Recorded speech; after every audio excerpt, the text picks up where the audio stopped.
کون ہے یہ لوگ؟ کیوں کرتے؟ کہاں سے آتے ہیں؟ صفت الرحمن کو بیان، کوئی اور نام بھی ذکر کر سکتے تھے، صفت الرحمن کو ذکر اس لیے کیا کہ اللہ تعالیٰ، اللہ کے نبی بتلانا چاہتے ہیں کہ رحمان کی صفت رحیمی اس بات پر دال ہے کہ جو چھوٹے چھوٹے کلمے پڑھو ثواب بہت بڑا یہ رحمان ہی کر سکتا ہے، اس لیے رحمان کو ذکر کیا۔ کلمتانی، دو کلمے ہیں، حبیبتانی الی الرحمن، جو رحمان کو بہت محبوب ہے، پسند ہے، اللہ تعالیٰ کو بہت پسند ہے۔ جب اللہ تعالیٰ کو بہت پسند ہے تو کیسے ہوں گے؟ خفیفتان علی اللسان، زبان پر ہلکے پھلکے ہیں، ثقیلتان فی المیزان، اور قیامت میں ترازو میں بڑے وزنی ہوں گے۔ اور وہ دو کلمے ہیں سبحان اللہ و بحمدہ، سبحان اللہ العظیم۔ یہ دو کلمے ہیں جو رحمان کو بہت پسند ہیں۔ شارحین حدیث نے یہاں اس کی ترکیب بیان کی ہے کہ یہاں کیسے ترکیب ہوگی۔ فرمایا سبحان اللہ و بحمدہ سبحان اللہ العظیم، یہ مبتدا مؤخر اور کلمتان اپنی تینوں صفت کے ساتھ خبر مقدم ہے۔ خبر کی جب صفتیں زیادہ ہو تو اس کو مقدم اس لیے کرتے ہیں تاکہ سامع ہمیں سننے کا شوق پیدا ہو جائے۔ اس کو بلاغت میں تشویق کہتے ہیں۔ تشویق کے پیدا کرنے کے لیے یہاں پہلے خبر کو لایا گیا اور وہ خبر اس طرح لائی گئی، کلمتان، دو کلمے ہیں، حضور بیان فرما رہے ہیں۔ تو سننے والے کو یہ خیال ہوا کہ کون سے دو کلمے، وہ کیا ہے وہ دو کلمے؟ تو جواب نہیں دیا جا رہا ہے کہ وہ کون سے دو کلمے ہیں، یہ کہہ رہے ہیں حبیبتان الی الرحمن، رحمان کو بہت پسند ہے۔ جب یہ بات سامع نے سن لی کہ رحمان کو بہت پسند ہے تو اور شوق پیدا ہوا کہ اب تو بتا دو کہ وہ کون سے ہیں۔ تو فرمایا خفیفتان علی اللسان، زبان پر ہلکے پھلکے ہیں، اتنے زبان پر ہلکے پھلکے، اب بتا دو کہ وہ کون سے ہیں۔ فرمایا ثقیلتان فی المیزان، ترازو میں بڑے وزنی، اس پہ اس طرح بھی شوق پیدا کیا جاتا ہے کہ کلمتان، دو کلمے ہیں، حبیبتان الی الرحمن، رحمان کو بہت پسند ہے تو شوق پیدا ہوا کہ بھئی رحمان کو بہت پسند ہے تو وہ تو بہت مشکل ہوگا اس کا ادا کرنا۔ تو فرمایا نہیں، مشکل نہیں ہے، خفیفتان علی اللسان، زبان پر ہلکے پھلکے ہیں، زبان پر ہلکے پھلکے تو ثواب ہی کیا ملے گا؟ فرمایا نہیں، بہت ثواب ملے گا، ثقیلتان فی المیزان، ترازو میں بڑے وزنی ہیں۔ کون سے ہیں وہ کلمات؟ جلدی بتلا دو۔ تو فرمایا سبحان اللہ و بحمدہ سبحان اللہ العظیم۔ یہ ایک ترکیب بیان کی۔ امام بخاری رضی اللہ تعالیٰ عنہ نے اپنی اس روایت پر اس کتاب کو ختم فرما دیا۔ میرے استاد محترم حضرت تشریف لے آئے ہیں، میں بہت جلدی اپنی بات کو ختم کرتا ہوں۔ امام نے اپنی اس کتاب کو اس بات پر اور اس روایت پر کیوں ختم فرمایا؟ اصل میں کتاب کے آغاز اور کتاب کی انتہا میں مناسبت ہے۔ کتاب کا آغاز مقدمے کے طور پر وحی سے ہوا، اصل افتتاح اس کا کتاب الایمان سے، اور آخری کتاب التوحید ہے۔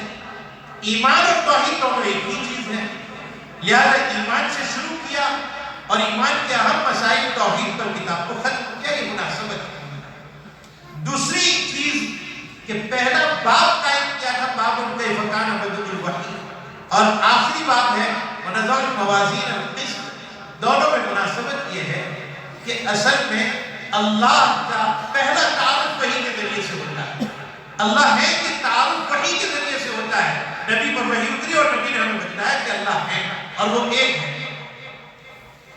یہ پہلا کام ہے اللہ کا تعارف، اور ہماری زندگی کا آخری کام جنت میں جانے سے پہلے ترازو میں وزن کیا جانا اعمال کا، یہ آخری کام ہے۔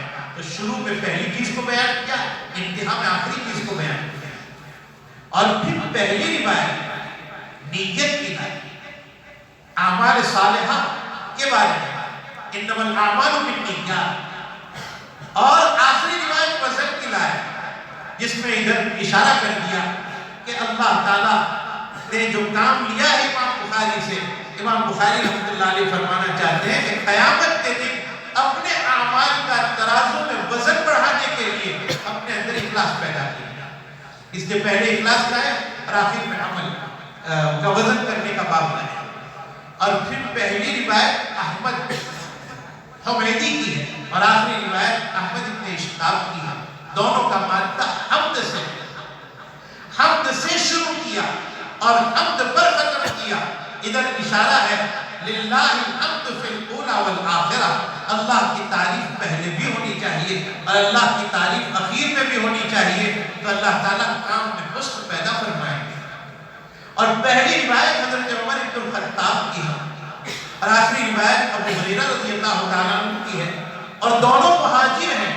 طالبان علوم نبوت کو یہ کہنا چاہ رہے ہیں، اے طلبہ، جب تک علم کے لیے ہجرت نہیں کرو گے وہاں تک کمال پیدا نہیں ہوگا۔ بہرحال اس پر نے اپنی کتاب کو ختم کر دیا، سبحان اللہ و بحمدہ، سبحان اللہ العظیم پر۔ اصل میں امام بخاری مجلس تصنیف ختم کر رہے ہیں، اور مجلس کے ختم کرنے پر جو دعا پڑھی جاتی ہے وہ لانا چاہ رہے تھے، لیکن وہ روایت آپ کی معیار پر نہیں اتر رہی تھی، شرائط پر نہیں اتر رہی تھی، اس کے قائم مقام سبحان اللہ و بحمدہ سبحان اللہ العظیم لے آئے۔ اور ہمارے حضرت مولانا ابرار صاحب رحمۃ اللہ علیہ فرماتے تھے کہ اصل بات یہ ہے کہ قرآن کریم کی عظمت کے اعتبار سے سب سے بڑی آیت، مقام و مرتبے کے اعتبار سے آیت الکرسی ہے، اور اس کا اختتام لفظ عظیم پر ہوتا ہے۔ امام بخاری نے بھی اپنی عظیم کتاب کا اختتام لفظ عظیم پر کیا، اور اس طرح مناسبت پیدا ہو گئی۔ مجھے یہ بات اختتام پر یاد آ رہی ہے کہ اللہ کے نبی صلی اللہ علیہ وسلم کو آخری عمر میں یہ کہا گیا تھا، اذا جاء نصر اللہ والفتح ورأيت الناس يدخلون في دين الله افواجا فسبح۔ آخری عمر میں آپ کو یہ کہا گیا تسبیح بیان کیجیے۔ امام نے بھی اپنی کتاب کے اخیر میں تسبیح کو ذکر کیا تاکہ ہمیں بھی اپنی موت یاد آ جائے، اپنی عمر کا اختتام یاد آ جائے۔ تسبیح کے بڑے فضائل آپ نے خود بخاری میں پڑھا ہے، من قال فی اليوم 100 مرہ سبحان اللہ و بحمدہ حطت عنہ خطایا۔ جو آدمی دن میں 100 مرتبہ سبحان اللہ و بحمدہ پڑھتا ہے، اللہ تعالیٰ کی طرف سے اس کے گناہ معاف کر دیے جاتے ہیں، چاہے وہ گناہ سمندر کے جھاگ کے برابر۔ تسبیح اتنی اہم چیز ہے کہ ہمارے حضرت مولانا ابرار صاحب رحمۃ اللہ علیہ فرمایا کرتے تھے کہ جس سے ہم دانوں سے تسبیح گنتے ہیں اس کا نام کچھ اور بھی رکھا جا سکتا ہے، پھر اس سے تو حمدللہ پڑھا جاتا ہے، تو تحمید نام رکھتے تھے، حوقلہ پڑھا جاتا ہے، کچھ اور نام رکھتے تھے، لیکن کیا بات تھی کہ تسبیح یعنی سبحان اللہ نام رکھا اس کا، معلوم ہوا اللہ کے ذکر میں بہت بڑا ذکر ہے تسبیح، اس وجہ سے اس کا نام تسبیح رکھا۔ تو لفظ سبحان پر اللہ کی ذات پاک ہے، اس بات پر آپ نے اپنی کتاب کو ختم کیا۔ میں اخیر میں سارے آنے والے لوگوں کے سامنے ایک بات یہ ذکر کرتا ہوں کہ یہ زندگی ہے، ختم ہو جائے گی، اپنی زندگی کے اختتام سے پہلے کچھ کام ایسے کر لیے جائیں کہ ترازو اعمال میں وزن پیدا ہو جائے۔ آپ نے ابھی ایک روایت سنی کہ نیک اچھے اخلاق کا عمل بہت زیادہ ہوگا قیامت کے ترازو میں، معلوم اخلاق اچھے بنائے ہیں۔ عبداللہ ابن مبارک رحمۃ اللہ علیہ سے پوچھا گیا کہ یہ اچھے اخلاق ہوتے کیا ہیں؟ فرمایا شیء حیّن، اچھے اخلاق تو بہت آسان چیز ہے۔ پوچھا کیا ہے اچھے اخلاق؟ فرمایا 2 چیزیں، ہنستا چہرہ اور میٹھی زبان، یہ 2 چیزیں پیدا کر دو اچھے اخلاق پیدا ہو جائیں گے۔ تو اچھے اخلاق پیدا کیجیے، ذکر کی پابندی کی جائے، سبحان اللہ و بحمدہ سبحان اللہ العظیم کا وزن بڑھ جائے گا۔ معلوم آپ نے پڑھا ہے الحمدللہ تملأ المیزان، سبحان اللہ تملأ المیزان، ایک مرتبہ الحمدللہ پڑھیں گے میزان عمل بھر جائے گا اس کے ثواب سے، معلوم ہو اس کا وزن زیادہ ہے۔ اس لیے ان چیزوں کا لا الہ الا اللہ کے بارے میں حضرت موسیٰ علیہ السلام نے جب اللہ تعالیٰ سے پوچھا تھا کہ اللہ کوئی ایسا کلمہ سکھا دیجیے کہ جس سے میں آپ کو پکارتا بھی رہوں، آپ سے دعا بھی کرتا رہوں، اللہ تعالیٰ نے فرمایا قل لا الہ الا اللہ، لا الہ الا اللہ کو حضرت موسیٰ نے کہا کل الناس یقول، آدمی یہ کلمہ تو پڑھتا ہے، مجھے کوئی الگ کلمہ دیجیے۔ اللہ نے فرمایا موسیٰ آپ کو پتا ہے اگر 7 آسمان اور 7 زمین اور جو کچھ 7 آسمان اور زمین میں ہے میرے علاوہ ایک پلڑے میں رکھ دیا جائے اور دوسرے پلڑے میں لا الہ الا اللہ رکھ دیا جائے، لا الہ الا اللہ کا وزن بڑھ جائے گا۔ یہ وزنی چیزیں ہیں، اس کا خوب اہتمام کیا جائے۔ میں اخیر میں آپ تمام حضرات کا شکر گزار ہوں۔ سب سے پہلے اللہ تعالیٰ کا شکر ادا کرتا ہوں کہ اللہ تعالیٰ نے اس خدمت کا موقع مجھے نصیب فرمایا، اور اس کے بعد میں میرے استاد جنہوں نے ایک باپ کی طرح مجھے اپنے پاس رکھا، بیٹا بنا کر، آپ میرے ابا کی طرح ہیں اور مجھے اپنا بیٹا بنا کر رکھا ہمیشہ، اور مجھے یہ سعادت حضرت کے ذریعے سے نصیب ہوئی کہ بخاری شریف کا آج اس ادارے میں 15ویں مرتبہ اختتام ہو رہا ہے۔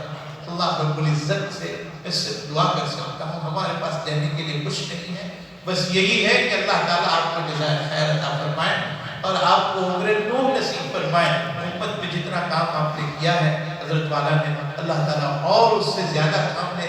آپ بیمار ہونے کے باوجود اب ہماری ہمت افزائی کے لیے یہاں تشریف لے آئے، یہ آپ کا بڑکپن ہے اور ذرہ نوازی ہے کہ آپ اتنی تکلیف کے میں ہوتے ہوئے یہاں تشریف لے آئے۔